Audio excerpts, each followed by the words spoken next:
Hello guys, চলে এলাম নতুন একটি রেসিপি নিয়ে। আজকে নিয়ে চলে এসেছি পুঁই শাকের খুবই সিম্পল একটি রেসিপি। তাহলে চলো কথা না বাড়িয়ে শুরু করি। তো পুঁইয়ের পাতা আমার শাশুড়ি আমাকে এনে দিয়েছিল, আমি সেগুলোকে কুচি কুচি করে কেটেছি। না, আগে বললে ভুল হবে, আগে আমি পাতাগুলোকে ভালো করে ধুয়ে নিয়েছি। অবশ্যই পাতাগুলোকে আগে ধোবে, কাটার পর কখনোই ধোবে না, তাহলে কিন্তু পুষ্টিগুলো সব বের হয়ে যায়। তাই আমি আগে ধুয়ে তারপরে এগুলোকে আমি কুচি কুচি করে সুন্দর করে কেটে নিয়েছি। দেখতেই পাচ্ছ কত সুন্দর করে কেটে নিয়েছি। তো এভাবে তোমরাও কেটে নেবে। কেটে নিয়ে তারপর আমি সরষের তেলেই রান্নাটা করছি আজকে। তোমরা সয়াবিন তেলেও করতে পারো, সেটা কোনো ব্যাপার না। তো তারপর আমি সরিষার তেল দিয়ে এখানে কড়াইয়ে গরম করে নিচ্ছিলাম আর কি।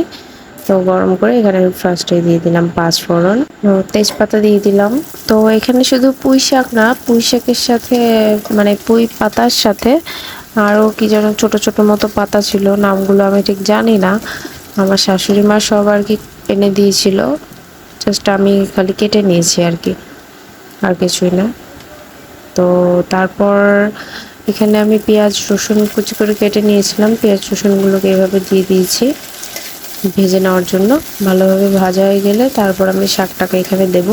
তো আজকে কিন্তু এই পুঁই শাকটা আমি রান্না করছি মাছের নাড়ি ভুঁড়ি বা যে তেল, বা ছোটোবেলা থেকে আমি জেনে এসেছি মাছের পটকা যেটা বলে, আর এখনও পটকা বলেই অভ্যস্ত। আসলে আমি তার নামটা জানি না, তোমরা যদি কেউ জেনে থাকো আমাকে অবশ্যই কমেন্টে জানাবে যে সেটাকে কি বলে। সাদা কালার মতো দেখতে মাছের যে নাড়ি ভুঁড়ি তেল আর পটকার মতো থাকে, সেগুলো আমি কেটে নিয়েছি। এরপর এই যে আমি এগুলো কেটে নিয়েছি, কেটে আমি জাস্ট এখানে দিয়ে দিচ্ছি।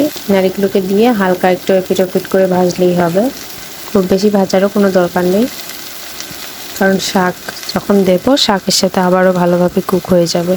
এই তো আমার মাছগুলো ভাজা হয়ে গেছিলো, হালকাভাবে আমি ভেজে নিয়েছি। তারপর আমি শাকগুলো দিয়ে দিলাম, কুচি করে কেটে রাখা শাকগুলোকে আমি সবগুলো দিয়ে দিয়েছি।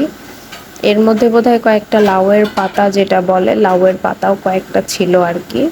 আমি তো আর চিনি না কি কি পাতা ছিল, শাশুড়ি মা এনে দিয়েছিল, আমি জাস্ট কেটে নিয়েছি আর কি। তো এই তো এর মধ্যে আমি এরপর লবণ দিয়ে দিয়েছিলাম। হলুদ তোমরা চাইলে দিতে পারো সামান্য, আমি হলুদ দেই না শাকে। হলুদ দিয়ে আসলে কোনো লাভও নেই, কালার আসে না, সবুজ কালারই আসে, তাই কিনা বলো ফ্রেন্ডস?